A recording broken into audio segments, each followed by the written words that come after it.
Maligayang pagbabalik sa Opera Recap muli. Salamat sa pagtangkilik sa aming mga recap at huwag kakalimutan mag-subscribe at pindutin ang notification bell. Nagsisimula ang lahat sa Japan, sa tahanan ni Futaba Sakino. Siya ay gumagawa ng mga gawaing bahay at pagkatapos ay pinuntahan ang kanyang 16 na taong gulang na anak na babae na si Azumi, na kumakain.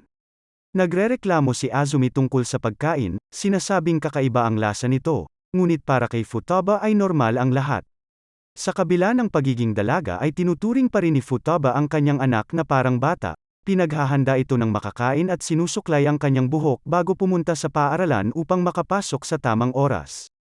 Inalok ni Futaba ang kanyang anak na ihatid sa klase sakay ng bisikleta, ngunit tumanggi siya dahil nakakahiya ito.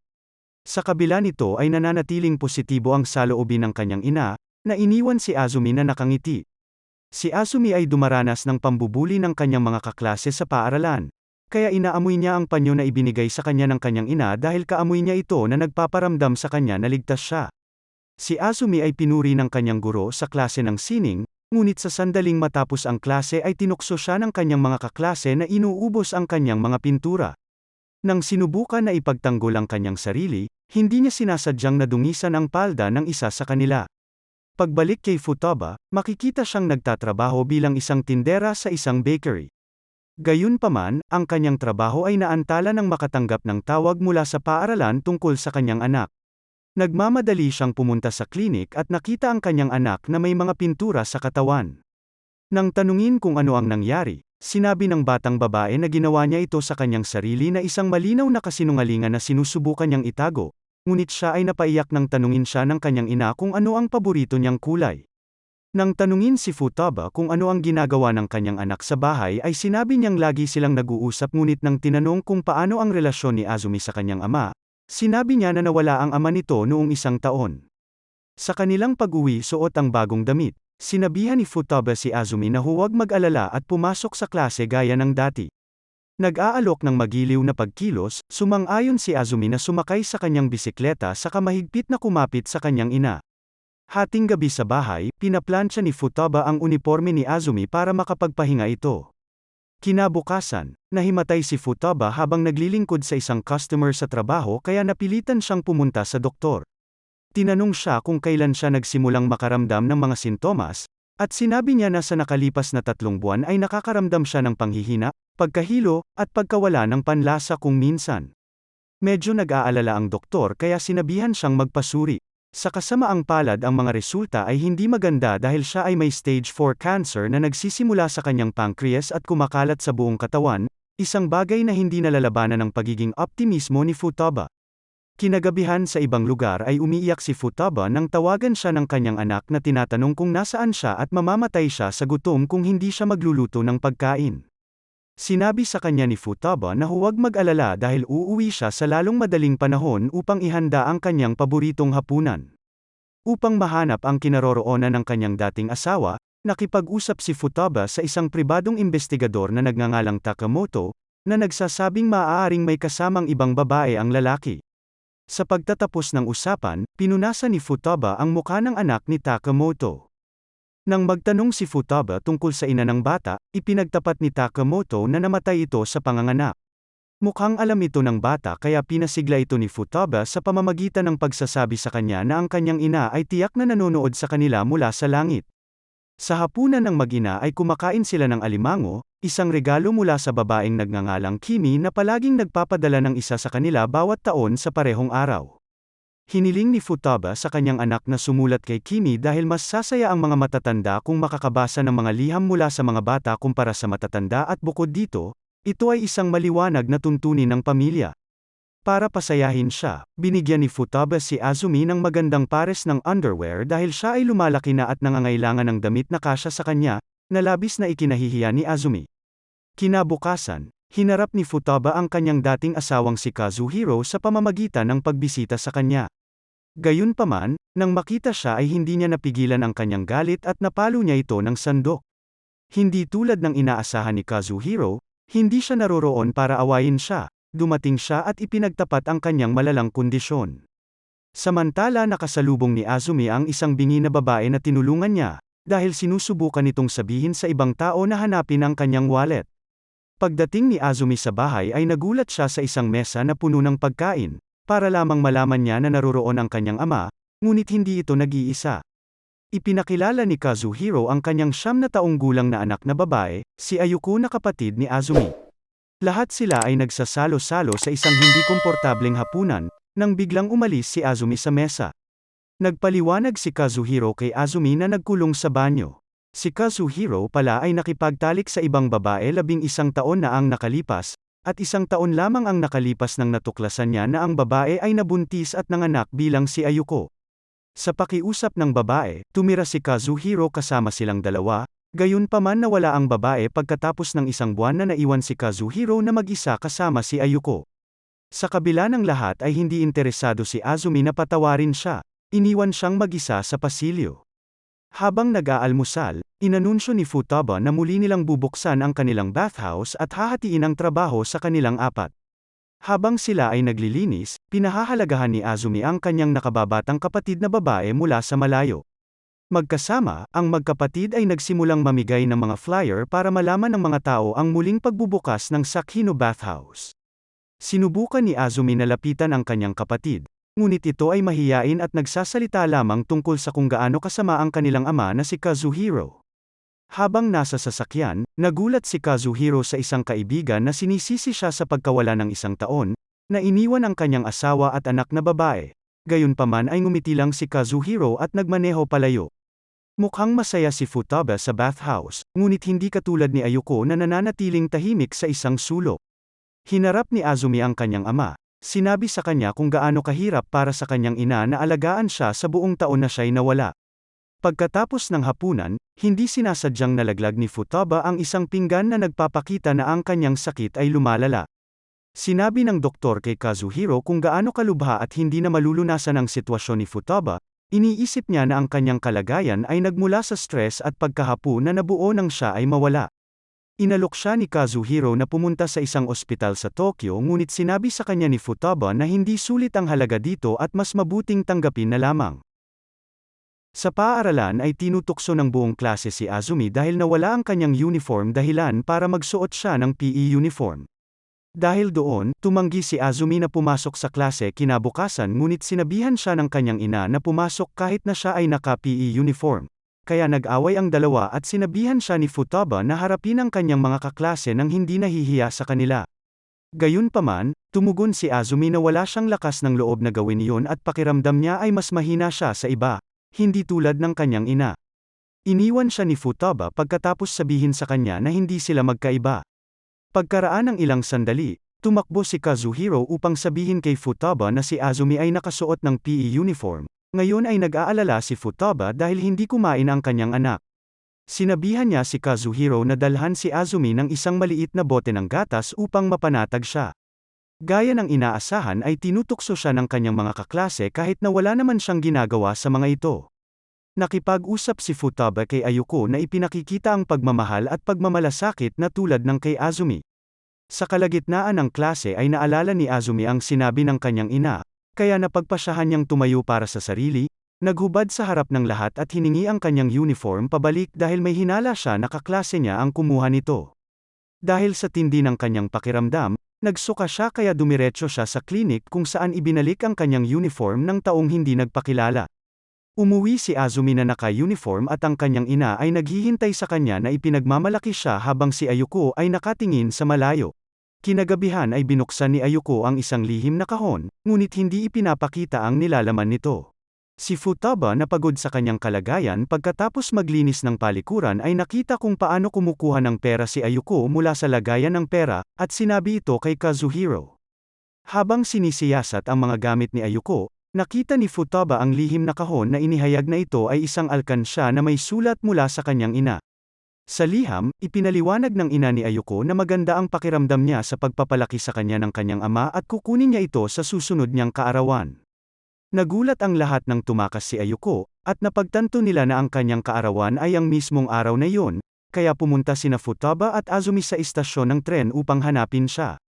Sa kabutihang palad ay nahanap nila ang bata doon, ngunit pinarusahan siya ni Futaba dahil sa hindi pagpasok sa araw ng trabaho. Napaihi si Ayuko nang tumayo ito. ngunit agad siyang inaliw ni Futaba at binuhat siya pauwi. Kumakain ang pamilya nang magsalita si Ayuko na pinagsisisihan niya ang kanyang ginawa at nangakong magsisikap sa trabaho, kahit na mahal pa rin niya ang kanyang ina. Dinurog nito ang puso ng lahat kaya inaliw siya ni Futaba, at tinulungan siya ni Azumi habang kumakain sila ng shabu-shabu. Sa bathhouse, tinanong ni Kazuhiro si Futaba kung mayroon ba siyang maitutulong sa kanya. Ngunit ito ang nagudyok kay Futaba na sisihin si Kazuhiro sa kanyang pagiging masamang asawa at ama. Nagtatapos ang lahat na nangangako si Kazuhiro kay Futaba na aasikasuhin ang lahat kapag siya ay nawala na. Habang naghuhugas ng pinggan ay sinabihan ni Futaba ang dalawang bata na silang tatlo ay mamamasyal, samantalang si Kazuhiro ay maiiwan para mag-asikaso ng negosyo. Ang ideya ay nagpasabik sa mga bata kaya sumang-ayon sila. Pagdating sa isang restaurant, nagulat sila sa parking lot nang ang isang 24 na taong gulang na lalaki na nagngangalang Takumi Makai ang nagsabing mahilig siya sa mga pulang kotse kaya gusto niyang sumama sa kanila. Siya ay talagang nakikisakay mula sa Hokkaido na nakikipag-usap habang kumakain sila. Nagkwento siya sa kanila tungkol sa kung paano siya tumanggap ng isang biyahe mula sa isang matandang babae na naghatid sa kanya sa isang hotel. Matapos habarin ng babae ang kanilang mga sapatos, nagpasya siyang tumakas ng walang sapin sa paa, isang kwento na nagpapasaya sa mga babae.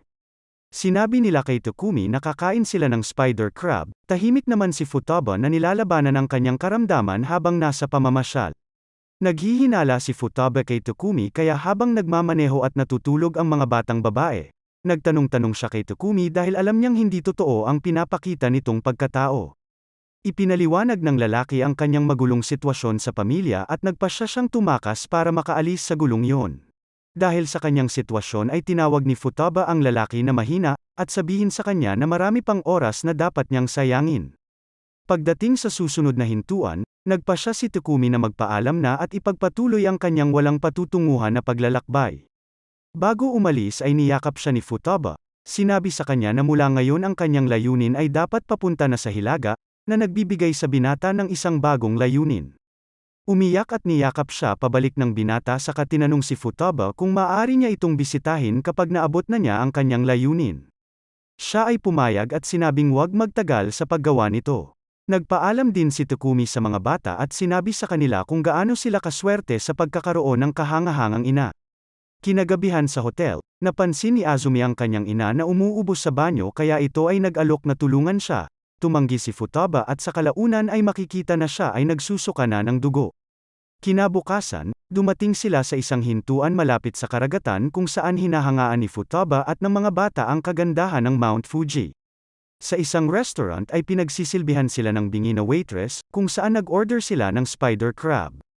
Ang mga batang babae ay nasiyahan sa kanilang pagkain, pagkatapos ay umalis upang makita muli ang Mount Fuji. Sinampal ni Futaba ang mabait na waitress nang magbabayad na ng bill na ikinalilito nito. Sa kotse ay ipinagtapat ni Futaba kay Azumi na ang waitress na nagsilbi sa kanila ay si Kimi Sakamaki, ang parehong tao na nagpapadala sa kanila ng spider crab bawat taon. Nadagdagan ang gulat ni Azumi nang sabihin sa kanya ng kanyang ina na si Kazuhiro ay dating kasal kay Kimi bago siya, kaya siya ang unang asawa ng kanilang ama. Nang tanungin siya ni Azumi kung kailan nangyari ang kasal na iyon, sinabi sa kanya ni Futaba na 15 taon na ang nakalipas, isang bagay na hindi tumutugma sa edad ni Azumi. Sa tingin ni Azumi ito ay isang kasinungalingan, ngunit ipinagtapat ni Futaba na hindi siya ang kanyang totoong ina at ipinanganak siya ni Kimi noong siya ay 19 lamang.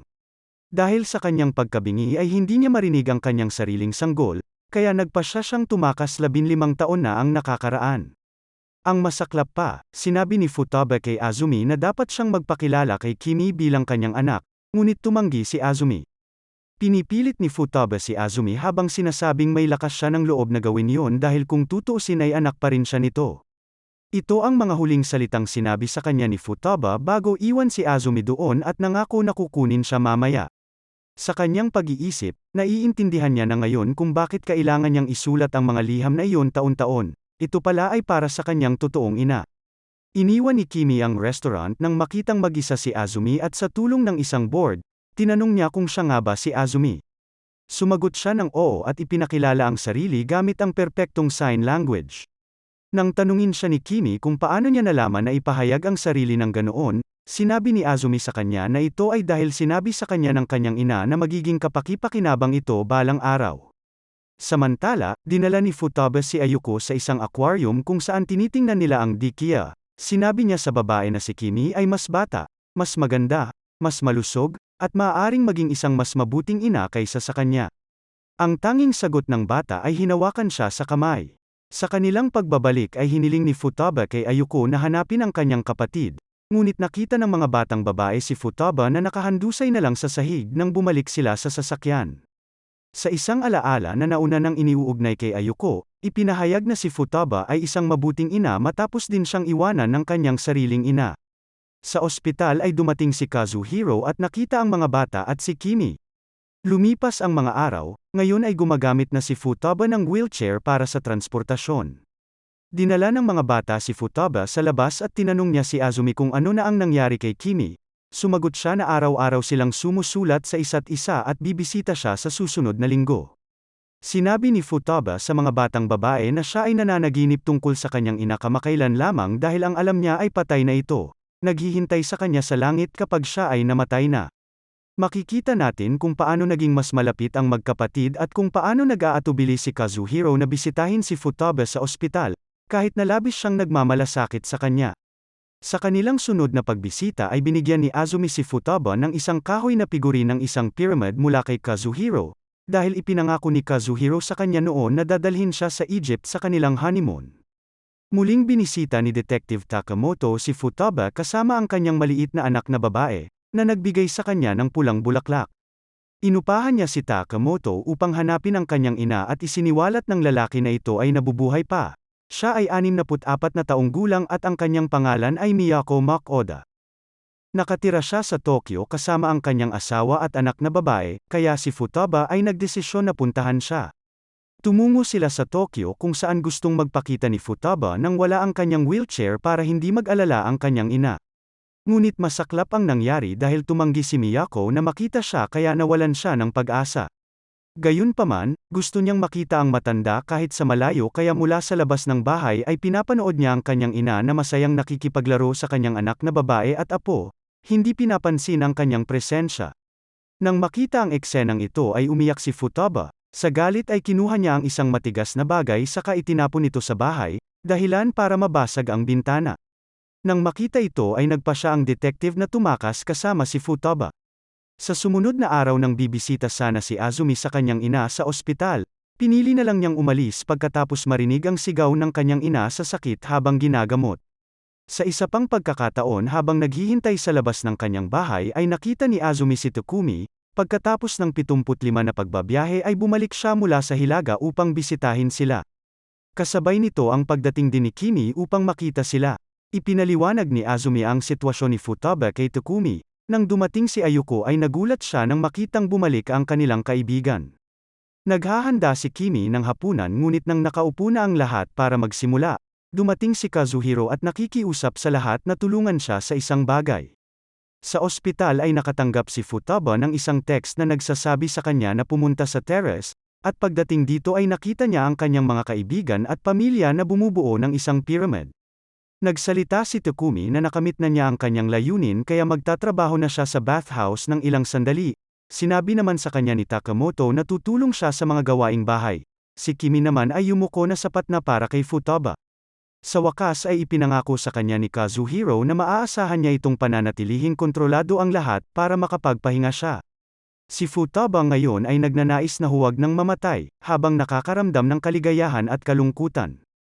Pagkalipas ng 2 buwan, mukhang maayos na ang lahat sa Sakino Bathhouse.